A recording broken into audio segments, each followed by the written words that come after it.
Hi guys, I'm Mrs. Johnson. I'm the drama and speech teacher here at Christian. Thank you. In the 1920s, radium was thought to be a miracle cure, and luminous watches were all the rage. The truth was that radium posed a serious risk to people who came in direct contact with it, such as factory girls who painted watch dials with radium-based paint. Slowly, scientists and factory businessmen discovered the dangers of radium, but in most cases they hid the poisoning effects from their employees. Once the girls and the newspaper media discovered the truth, they attempted to fight back. Here are a few snippets from Drama 2's fall play of Radium Girls.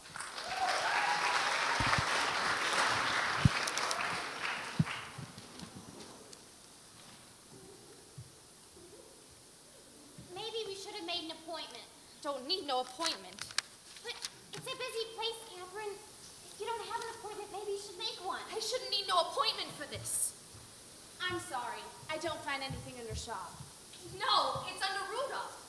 Rudolph? Irene Rudolph. The girl I'm asking about. Did she file the complaint? No, the dentist did. The dentist? Dr. Neff, Irene's dentist. He said she might have Fossey John. He was going to complain to the health department about it. But when I asked him, he said he hadn't heard nothing, and it's been more than 6 months now. Fossey jar, you say? Yes! Catherine, it could have been like the doctor said, a blood infection. Yeah, but what gave it to her? That's the thing. Where was it from? From dirt. The infection's from dirt. From dirt? Her face puffed up like a pumpkin. Her jaw rotted so bad she couldn't eat nothing. You think you get something like that from a little dirt? You get it from phosphorus. You're telling everyone it's radium in that paint, but it's really phosphorus that makes it glow. Oh, honestly, Catherine, you can't really believe that. You saw her, Grace. Catherine, if it was like you say, they'd never let you work up there in the first place. Yeah, they just shut the place down. Shut it down? Who? Who's gonna shut it down? I don't know. The county? Honestly, Grace, you are such a ninny. Hey. How are they gonna shut it down if they don't even know about it? Ever think of that? Now come on. It's all right, Tommy. She got no right talking to you this way. She's just upset. Upset? She's gone around the bend. She probably thinks they're dumping arsenic in the drinking water. Next it'll be they're stealing babies to stoke the furnace. Sure. Go ahead and laugh. You won't laugh so hard when it's you coming in here 6 months from now asking after Grace. Oh, brother. Catherine, it's just a toothache, okay? Yeah? That's how it started for Irene. Just a toothache. You wait, Grace. You wait. You'll wake up one morning with your gums hurting so bad you won't be able to open your mouth. Stop it, so Catherine. weak and sick you won't be able to stand up. The pain's so bad you won't be able to sleep, and your face so swollen you won't be able to stand. I said stop it! Grace is fine. Right, Gracie? Irene Rudolph? That's it. She worked at the radium plant. Yes, ma'am. Nothing. Huh? The company is in full compliance. Let me see Miss, that. Really? Who's Miss Young? That's the health officer, Miss. Paint this harmless compound of radium and zinc? As I was saying, the analysis shows there's no phosphorus in the paint. There's no phosphorus anywhere in the plant. There. You see, Catherine? Miss Young toured the plant herself. She found nothing, Miss. I'm sorry. Well, guess we can get some lunch then. I'm gonna file another complaint. They already did an investigation. I want to file another complaint! Crying out loud. Catherine, these folks, they're awful busy here. I want to file another complaint. I just don't see what good it's gonna do. To make such a fuss this way? Grace, 3 surgeries in a row, and they wanted to cut her again. She finally said no. She knew. What was left of her jaw rotted so bad. The smell was terrible. And Grace, the worst of it is, I couldn't look at her. Irene was so afraid of being left alone. But I left her alone. When she died, it was the middle of the night, and nobody was with her.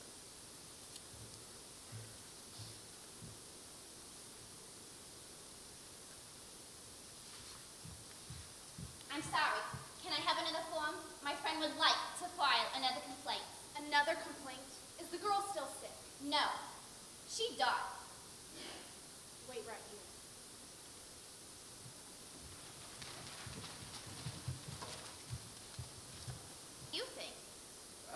schedule that surgery.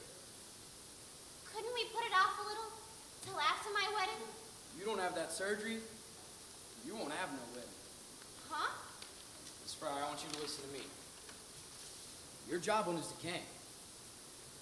That's the black pus oozing out of your gums. It's the bone itself. That's impossible. To Mr. Arthur Reeder, U.S. Radium Corporation, from Catherine Drinker, Harvard University. Enclosed is our report. Finally. We believe the trouble in your plant is due to the radium. Radium? It can't be as bad as all that. This can't be. Put off the surgery, and you'll develop a septic condition. It could be fatal. The blood changes in your employees can be explained on no other grounds. Everything I've got, I've saved for my wedding. Photographic films carried by employees show heavy I got a fog, suggestion for you. and we suspect high levels of Go to gamma the radium plant radiation and throughout the explain plant. your situation. Go to the company. We Once they realize see no what kind of proof shape can be you're in. offered at present, This is impossible. They gotta feel obligated to help you out. but in view of the material in the This literature can't be. I mean, and the facts disclosed by our investigation, they got a moral obligation, don't you think? we guess recommend so. immediate and drastic remedial action. We'll start right now. I'll get the papers. Charlie! This has to be wrong, that's all. It has to be wrong.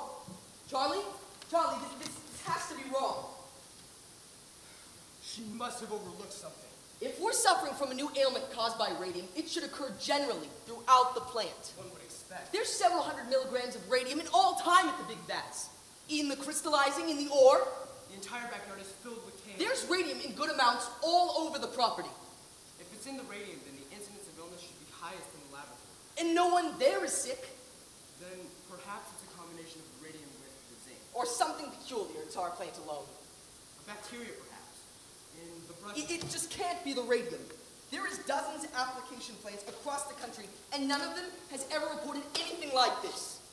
The Department of Labor wants to see that report. Yes, I'm aware. What are we gonna do? This tears us to pieces. How do we answer them? They want to see the reports? We'll send them this. One page. The most important page. Drinker will never stand for Drinker works for us. This is a proprietary report, and what we do with it is our business. But the Department of Labor, Arthur. We just need a little time is all. They could shut us down for this. Scientists, government men, none of them has any idea what it takes to run a business. Von Shishaki thought advertising was a dirty word. He laughed at the very idea of promotion. I can't tell you how many times I walked into that man's office and he turned a deaf ear to everything I told him. But we showed him, Charlie. We showed him. Look at us.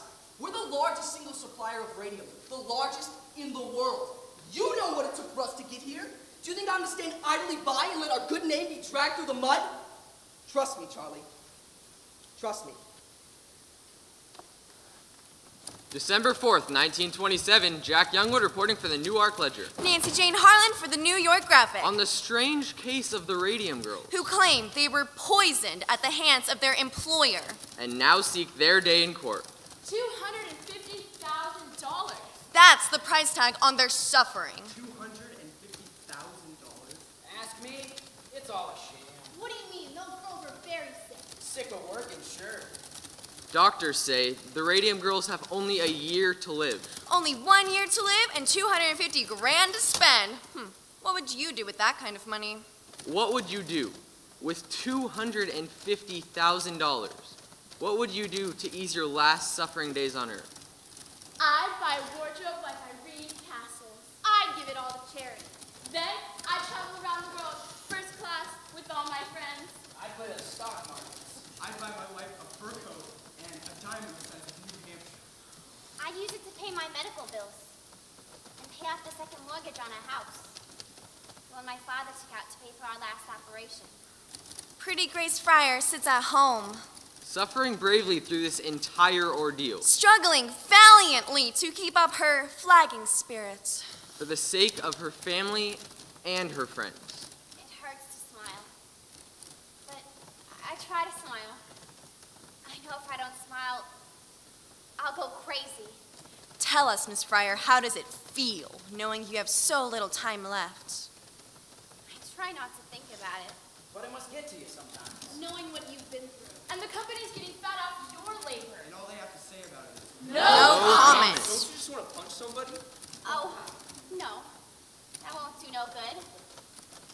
I'd rather just think about how it's gonna be when justice prevails. Then I can do something nice for